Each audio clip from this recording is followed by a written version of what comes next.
As was the case with the American legal permanent resident who's been in the country since the age of 7, who is a legal permanent resident of Korean descent.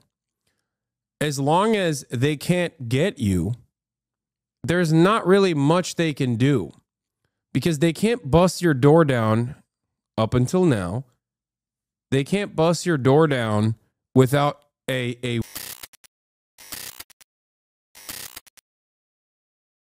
Going back to the conversation that was taking place beforehand, this is the last thing I wanted to show you. Vincent Warren being interviewed by Christiane Amanpour on CNN, the executive director for the Center for Constitutional Rights, talking specifically about the Turkish PhD student that was kidnapped by ICE agents and expeditiously shipped over to Louisiana to a favorable judge for subsequent deportation. Okay. This is the last video I'm going to show you on this matter before moving on to some other news stories. But I think anybody watching this, I actually, just taking my lawyer hat off for a minute, I can't help but thinking about what would happen if this was my daughter, if this was my niece. How can we treat people in this manner? She's shocked by what's happening. And I think that when we take a look at it, we actually see that this is what the face of unfolding authoritarianism looks like in the context of the United States. I mean, it is truly dramatic. And I just wanted to, ask you, you said, how could it happen, but why is it happening? The Massachusetts Attorney General, Andrea Joy Campbell, has said, the footage of the arrest a student here legally is disturbing. Based on what we now know, it's alarming that the federal administration chose to ambush and detain her, apparently targeting a law-abiding individual because of her political views. This isn't public safety, it's intimidation that will and should be closely scrutinized in court. Do you anticipate it getting its fair hearing in court? She's been carted off to Louisiana, which we know, and please, correct me if I'm wrong, may be easier to be deported from. What's the significance of her being in Louisiana? Well, that's exactly right. As soon as she's taken off the streets, the lawyers filed an emergency motion in court in Massachusetts ordering that she not be transferred outside of Massachusetts. The court said, I make that order, and the federal government has to give everybody 48 hours notice before it intends to do so. But they did it anyway. And the reason why they send folks over 1,000 miles away from where their families and where their homes are is because they're trying, this is essentially a disappearance, that they're using ICE is using the federal immigration detention regime to be able to move people around precisely so that lawyers cannot stop them from doing their illegal activity. It's the courts have been very, very clear, and in this case, and I think also. And the reason why they choose Louisiana is because there's a judge there. It's twofold. Louisiana judge, they're judge shopping. They're trying to create more paperwork, trying to create more confusion in terms of like having your lawyers have to like track you down, try to figure out where you're at. But they're also trying to find judges that will expeditiously deport people, like sign off on these deportations. I mean, this is straightforward fascism. Vincent Warren is right. Yeah. Driving the news, Tufts University. Okay, between the lines, the detainees were sent to Louisiana due to logistical and political calculation. Mary Yannick, a clinical associate professor at law at Tulane University, told Axios, during his first term, criminal justice reform efforts in Louisiana reduced the state's prison population, and the space in jails was quickly filled by federal government contracts with ICE. Beds for ICE than any other state save Texas. Once in ICE custody, federal immigration officials believe they can transfer you at any time at any facility in the country, often without notification of counsel. And because you can do that without notification of counsel, now you have two separate court cases. You can try to file a petition with a judge for a temporary restraining order on interstate travel like this to say you're not allowed to take this person. You're not allowed to get this person out of the state and send them to Louisiana, but that's why they do it fast. Okay. And also on top of that, there are more favorable judges that could expedite the process of deportation there. Yet, once in Louisiana's Western District, detainees face a difficult legal environment. If someone is appealing their immigration court case, those cases eventually go to the federal appellate circuits. In this case, the 5th U.S. Circuit Court of Appeals, based in New Orleans. The 5th Circuit is arguably the most right-wing federal appellate in the court in the country. In fact, the court is so conservative that it has had multiple rulings overturned by the conservative-leaning U.S. Supreme Court. But another way immigration cases can wind up in federal courts is if detainees file a habeas corpus petition to challenge the legality of their detention, as Khalil did. These cases typically wind up in district court, and in Louisiana, the majority of ICE detention centers are within the jurisdiction of the Western District. The Western District Court is the slowest moving of the state's district courts and very conservative, in which formal court orders releasing detainees are exceedingly rare. That's why they do it. You understand? It's twofold. In our case that the Center for Constitutional Rights is doing with Mahmoud Khalil, this is precisely the... Like the example where this didn't work, and it's because here's the, I guess, silver lining, kind of, in all of this, chaos and confusion. Here's the silver lining. Like with the case of the American-Korean Columbia student, okay? As was the case with the American legal permanent resident who's been in the country since the age of 7, who is a legal permanent resident of Korean descent. As long as they can't get you, there's not really much they can do, because they can't bust your door down up until now. They can't bust your door down without a warrant.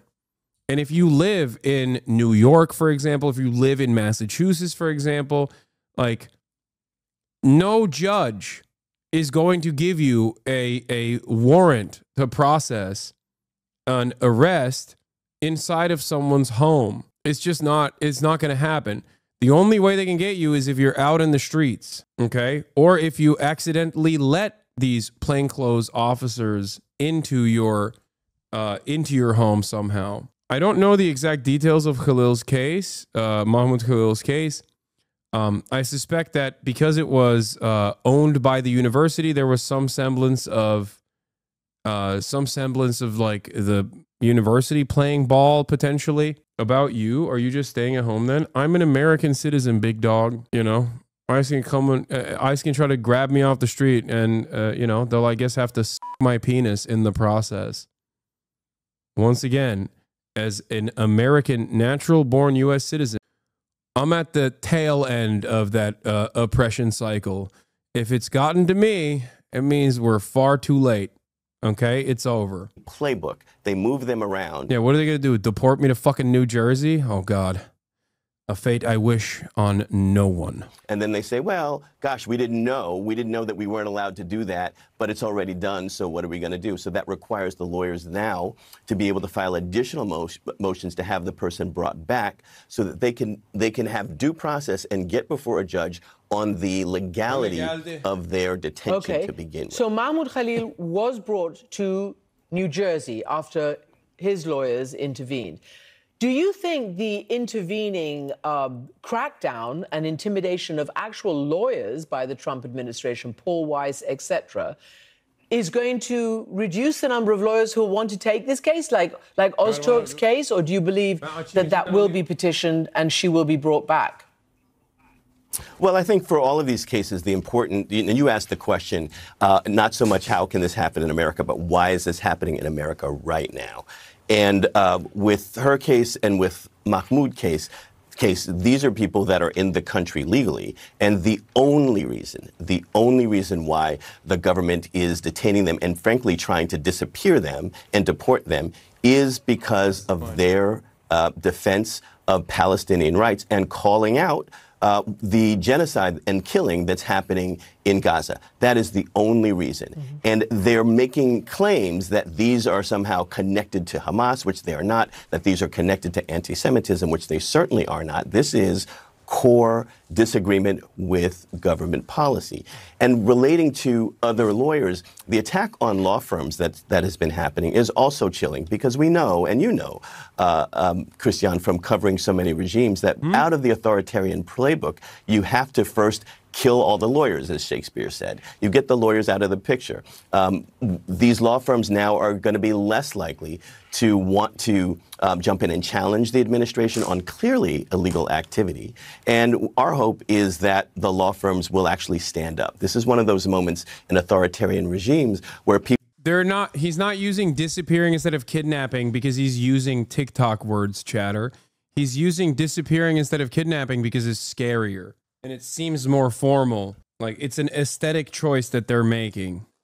I understand why they're doing that, because it's not even just kidnapping. It is technically disappearing. Okay. What is this?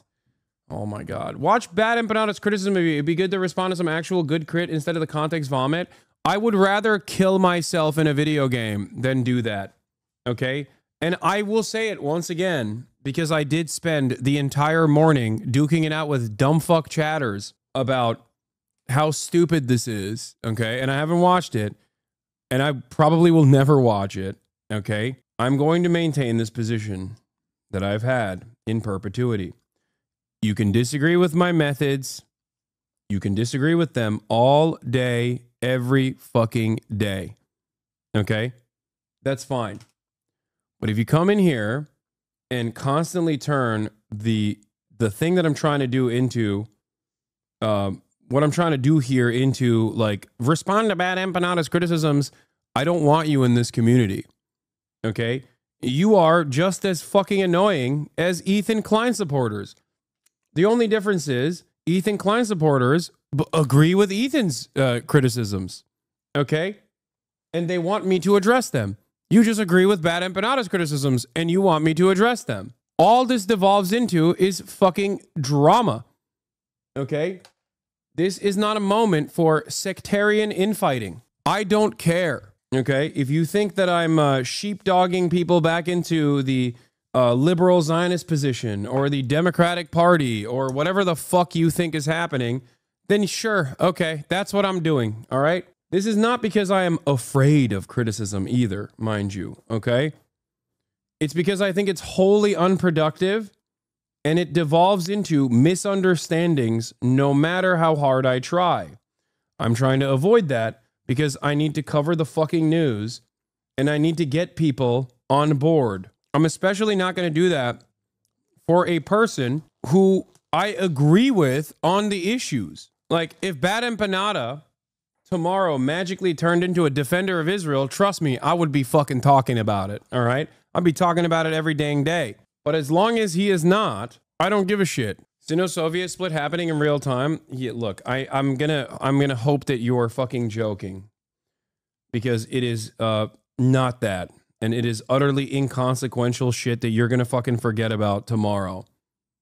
Okay? It's unproductive. My standards for allegiance, of course, is going to be different for someone who is a legislator with a track record that I align with more often than not, as opposed to some fucking streamer or YouTube content creator. If you find yourself convinced by the messages, if you find yourself convinced by, I don't know, Bad Empanada's video, I don't know what to tell you. Gifted subs discount? Yeah, gifted subs are discounted. If you want to support the stream, this is your opportunity. I like you both. He makes some good points. No, he doesn't. You're just too fucking stupid. I'm sorry. And I promise you, he'd be way meaner to you if he was live streaming and you went up to him with some dumb shit like this. I work within the existing framework and try to use...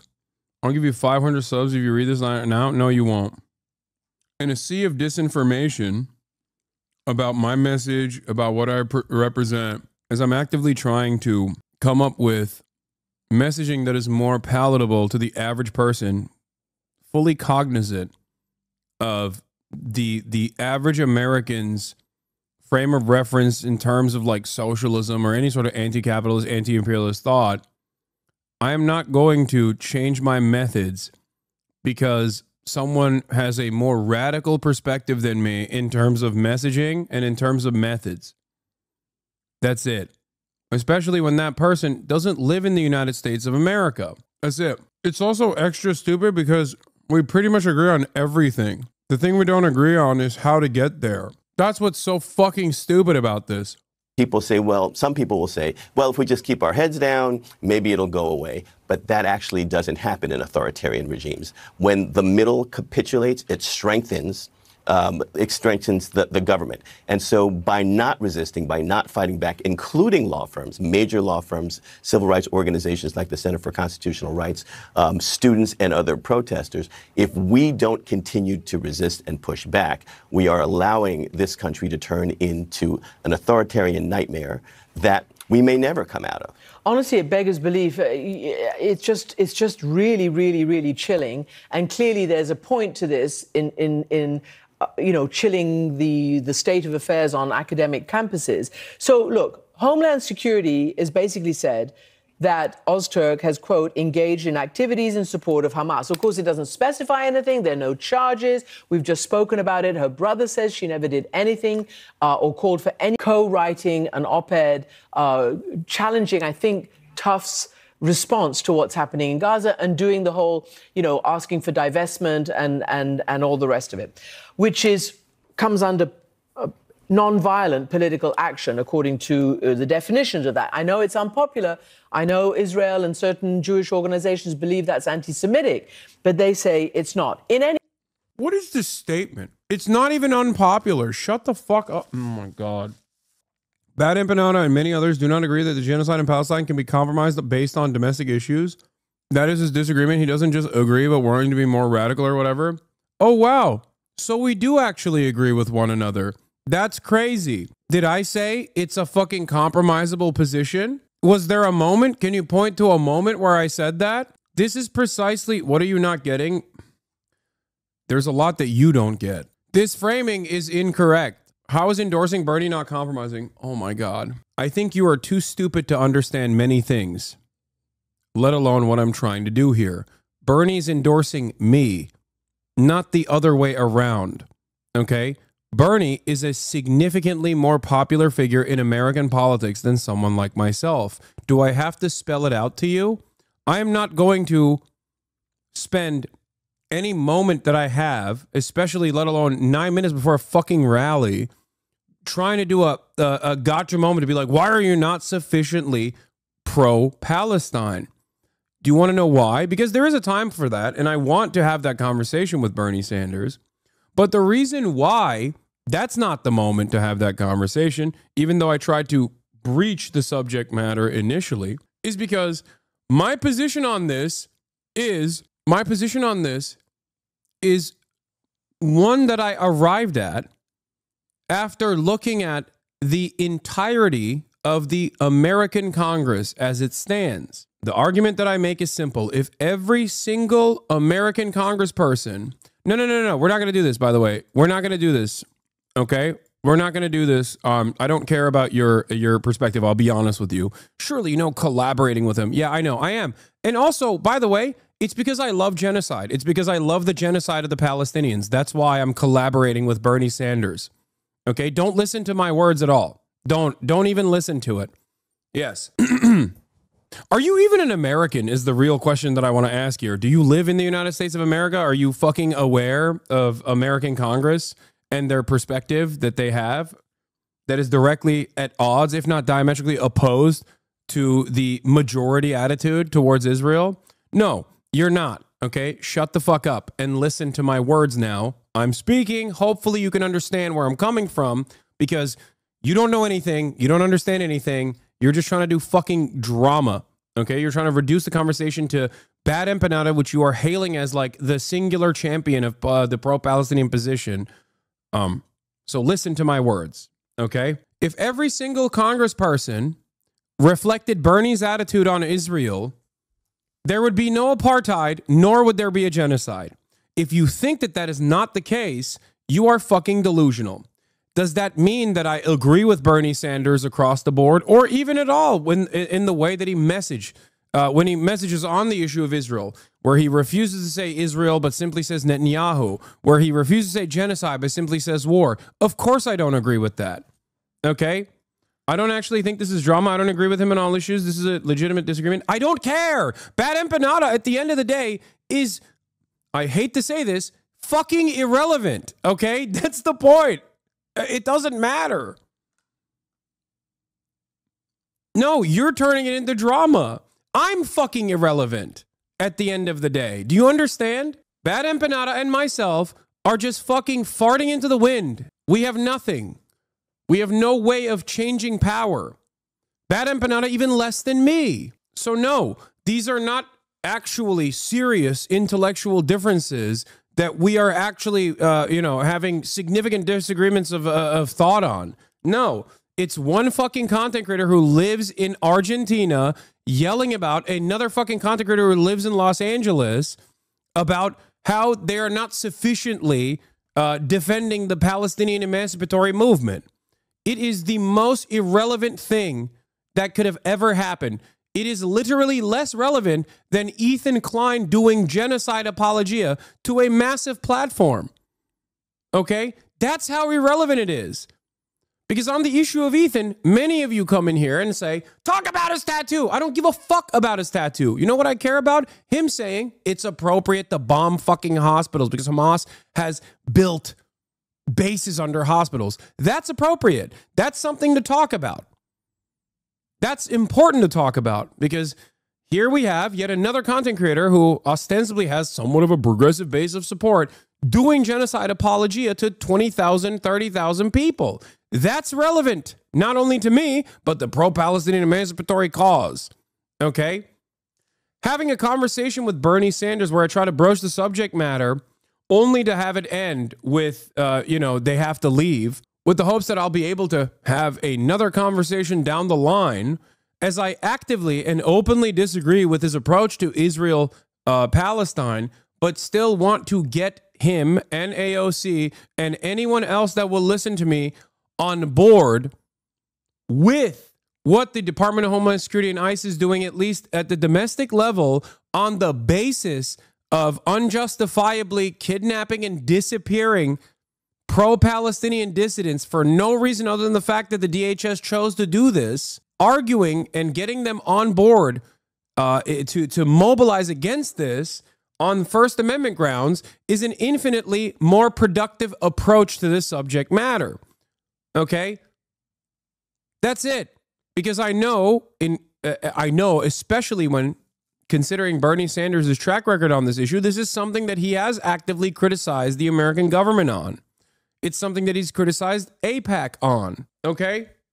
That's it. You have fairly criticized Bernie on his stand for the genocide, but that doesn't mean that Bernie has done positive things for the American working class. I guess they see this as a compromise. No, it's not even about that either. I mean, that plays a role in this.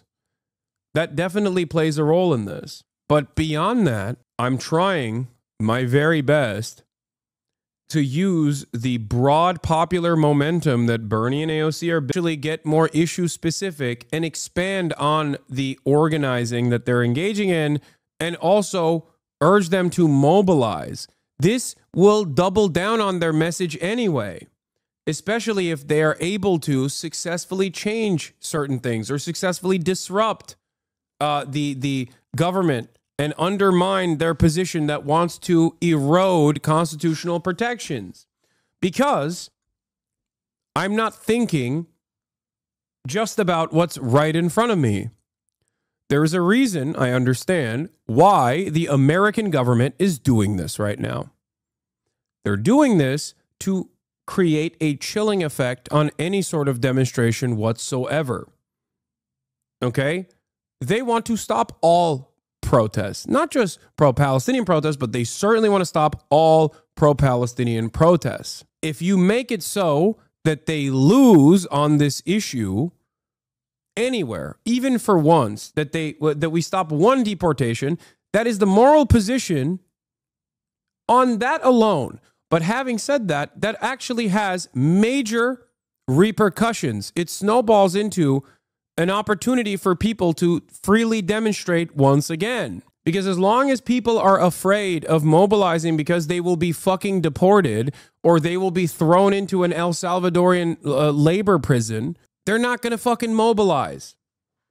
So unless your advocacy revolves around, I don't know, like fucking firebombing Elbit systems or whatever, okay, which is something that I think Bad Empanada can do if he chooses to do so because he's in fucking Argentina, okay, shut the fuck up. That's not my position, by the way. I'm not saying that. I disavow. I don't want to get fucking disappeared. It's so funny. Everybody just wants to do this. And they don't even want to do this in front of Congress, in front of congresspersons, in front of people with actual power. They just want to do this anonymously at a fucking Twitch streamer who's trying to do their best. I spammed this a couple days ago, but you unfortunately didn't say, why do activists constantly do things where they outflank people on their own side? My wife is Palestinian. She likes Bernie, but is understandably annoyed. She loves you, though, and is able to understand that you can't be extremely combative on interviews, especially with people who are on our side. It never ceases to amaze me. Also, as long as Bernie is not diametrically opposite to my point of view, I look at fucking Congress and I grade it on a curve. Like, that's it. It's not something that I'm shy about revealing about myself either. Yes, I rate Bernie Sanders' messaging, rhetoric, legislative agenda, things that he has ran on, like cutting off funding to Israel the first time he fucking ran for office, as infinitely more quote unquote radical, even though it's the moral position and the correct position, infinitely more radical than 99% of American Congress. What the fuck are we doing here? No, I'm not saying go criticize Republicans. Okay, I'm not saying that either. Because I'm not like the Democratic Party being like, don't yell at me. I don't even mind the criticism in general. But this one is wrong. Like, you will never be able to convince me that my methods are incorrect and yours is the appropriate method, especially when yours is devoid of any sort of like, here's what you should be doing. That's the other side that's incredibly fucking annoying. I'm sorry, guys. Good luck. When you have 34,000 people showing up to your fucking rally, I'll listen to what you've been doing, okay? And I'll try to change your perspective. But until then, you have nothing, okay? I have nothing. We're all fucking losers. Like, it's so idiotic. Why do you platform two incredibly popular American Congress people that are closest to your position overall? Is like hilarious. Okay, yeah, thank you. You did it. Yes. How are you any different at that point than like the way that fucking MAGA communists chirp about this shit? On that issue, you guys are aligned entirely, it seems. In any event, they also say, DHS, that they're using the same State Department, law or rule, very arcane, that they're using in Mahmoud Khalil's case. Yeah, they are. And, so just a little bit about that law. This is a law that comes from the Immigration and Naturalization Act, dates back to 1952, and it gives the Secretary of State the power to deport people that have a reasonable belief their presence or their actions will be damaging to U.S. foreign policy. Now, this law was passed particularly in response to looking at Soviet spies in the United States in 1952. It cannot and it should not be applied to students or, frankly, anybody for expressing an opinion that You're emboldening the fuck out of liberals here? Good. Great. If your mechanism for change is sitting around and wishing for a fucking pure candidate rather than working within the system that we currently have to the best of our ability, while recognizing that it's not the end-all be-all, then yeah, they're fucking unironically on the right. You're wrong. I can't believe I'm saying this. Yeah.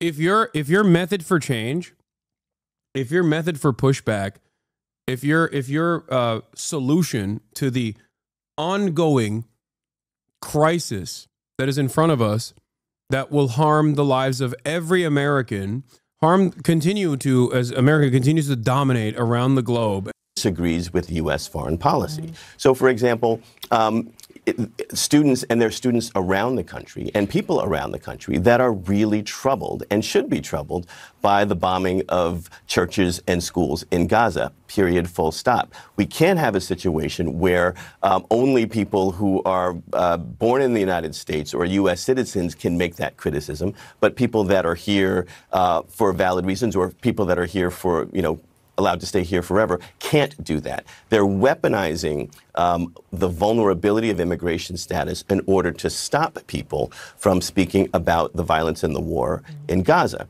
And as a practical matter, what does that really look like if we are all going to be criminalized and deported or detained for speaking out against this terrible, terrible war, how is it possible for us to voice our dissent against what the Israeli government is doing and what the U.S. government is allowing them to do? This falls at the heart. This guy gets it.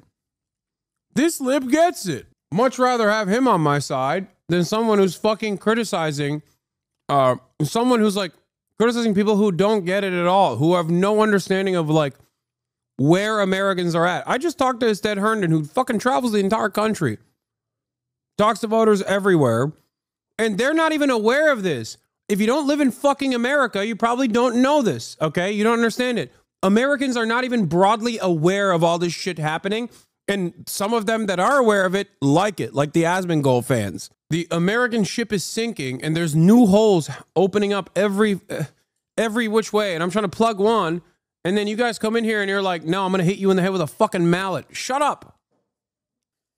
Yeah, I get it. I want to just broaden out quickly because there's this, and then there's the whole mass deportation piece of what the administration is doing. I hardly ever participate in chat, but it's kind of nuts how much you're crashing out over people getting frustrated with the duopoly and Democrats not doing anything in the past decade.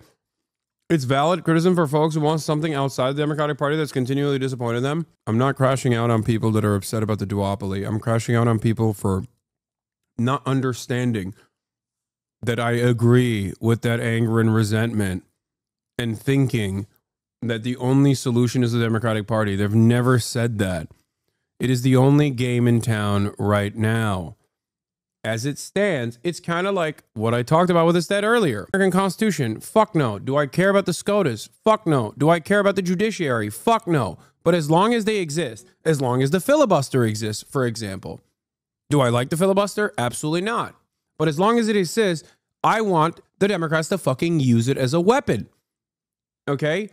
You're fucking stupid because you want a different method, but you have no solutions for how to get there. You don't know what the hurdles are. You don't understand any of those things. You just want to go, why isn't there a third party? Yeah, I mean, there are.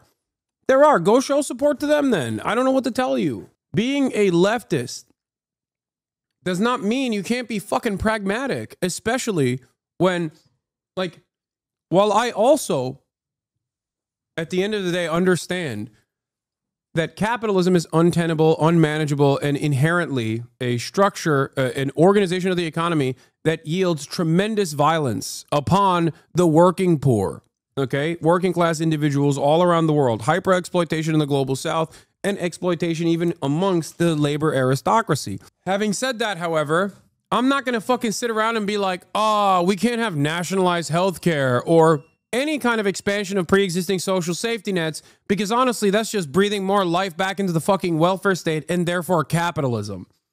That's it. You can't do that kind of advocacy in a country like the United States of America, where the average person is Adolf Hitler, okay?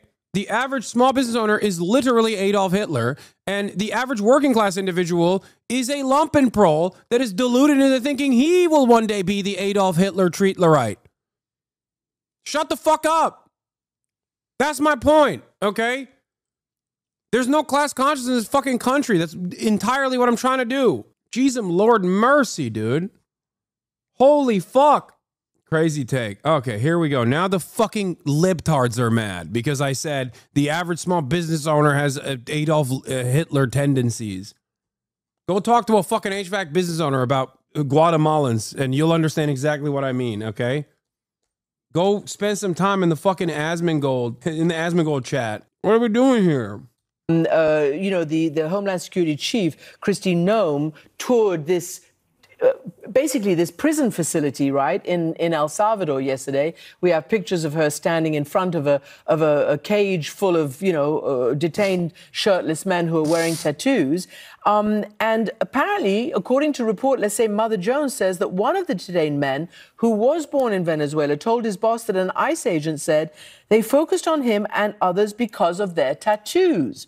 One of them apparently was screaming that he was just a hairdresser, and the other one said, you know, this person has zero connection to gangs, and one of the tattoos which we're showing is for autism awareness, to honor his brother. He's one of the detained in El Salvador. So the question goes, obviously, to the competence of this, to the due diligence on who they're actually rounding up and deporting.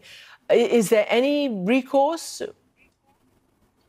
Yeah, there's tremendous amounts of recourse because all of this activity is illegal.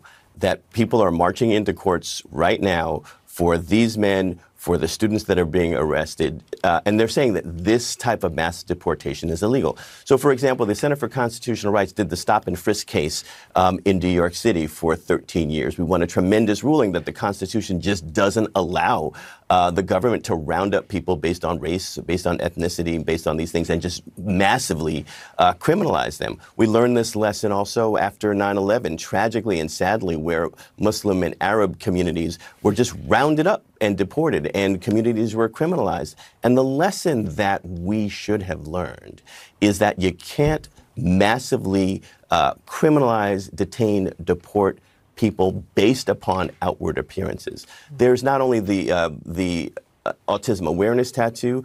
We've heard about a soccer coach who had a soccer tattoo on his neck, and that was mistaken or used as a justification for saying that he was in a gang. Another report where someone who's a musician and a construction worker had a bird tattoo on his neck, and that's being taken as a sign of gang activity. This administration is basically trying to round up anybody that can think of for any reason that comes to mind, separate and apart from what the law requires, and trying to deport them. Simply not allowed. Brett Baer interviewed Elon Musk and the Doge staff.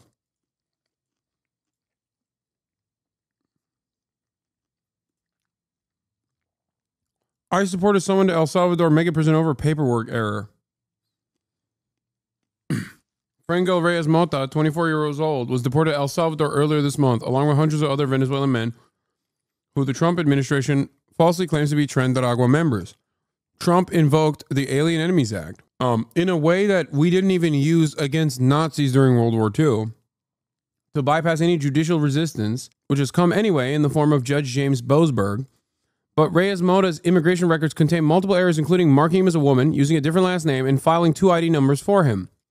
Reyes Mota has committed no crime either in Venezuela or the United States and has none of the tattoos the Trump administration is absurdly alleging identified Tren de Aragua members. In fact, he has no tattoos at all.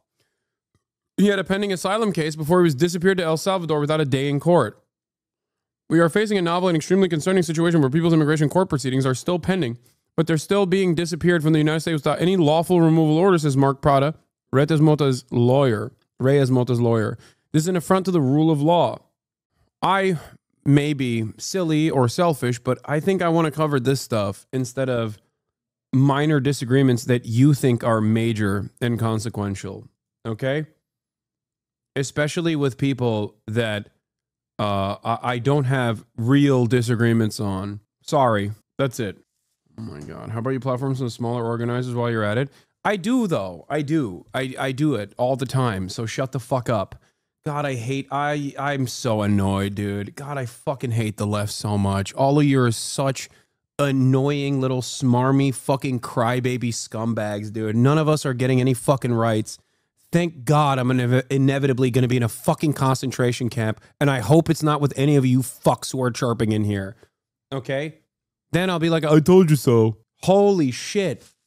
One of my least favorite forms of criticism from the fucking insanely I'm leftier than thou attitude that people demonstrate is constantly fucking bringing up shit that I'm doing all the fucking time. Shut up. The same arguments and the same fucking anger that I have for dumb fucks on the reactionary Republican side should not exist for leftists who just go, hey, I haven't seen you do this, and I have no fucking object permanence, so you must not have been doing this. How are you any different than fucking Mudahar in that regard then? No, seriously.